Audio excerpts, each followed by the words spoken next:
सक्छु भने साह्रै के गरे सक्छ त्यसले अहिलेसम्म छोएको छैन होइन अब भाउजू हुन्छ चाहिँ ठिकै थियो उसले गरेकै थियो भाउजूको पावर सकेपछि त के न के त होला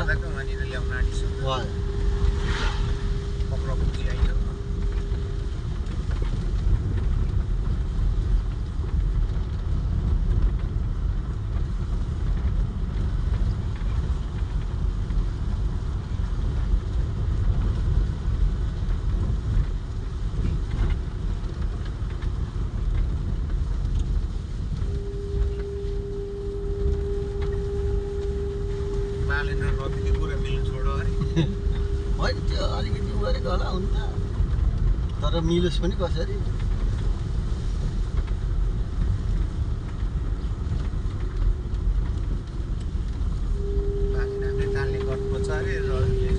पार्टीको निर्देशन अनुसारले काम गर्नुपर्छ भन्छ अरे कुरै मिल्दैन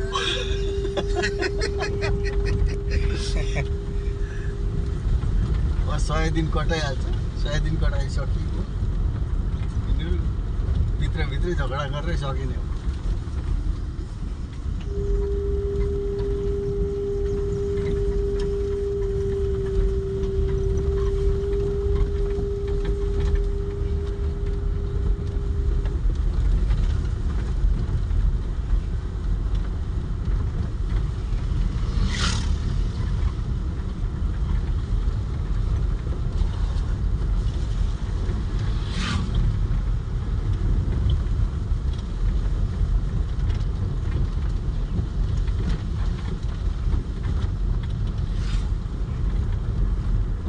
यिनीहरू नि फुटेर उ गऱ्यो भने अनि सकियो नेपाल सकियो भन्दा हुन्छ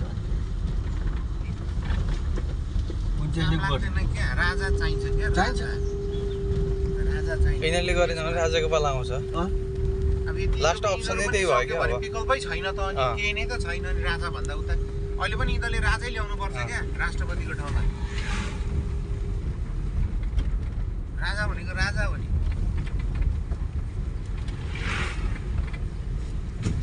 सबैले अब त्यही भनिरहेको छन् अब लास्ट सबैले अब त्यही भनिरहेको छन् कि अहिले चाहिँ लास्ट अप्सन अब त्यही नै हो चाहिन्छ नि हौ देशमा राजाले शासन गर्ने होइन त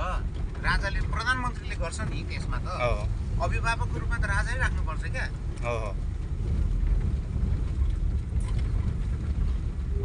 त्यसको मान सम्मान इज्जतको लागि भए पनि राजा राख्नै राजै राख्नुपर्छ क्या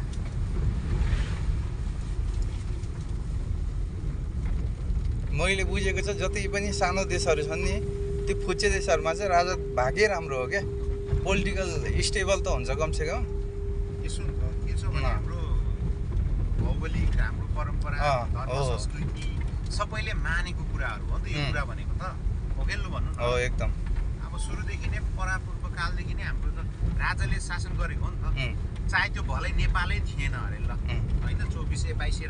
राजा त थियो नि त प्रत्येक राज्यमा त हो त्यो हो नि त राजै चाहिन्छ यो अहिले चाहिँ कस्तो भन्दा यो प्रयोगशाला जस्तो भयो क्या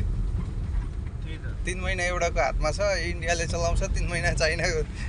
आउँछ अर्को पार्टी आउँछ अर्कोले चलाउँछ 3 महिना फेरि चाहिँ अमेरिकाले चलाउँछ त्यस्तै छ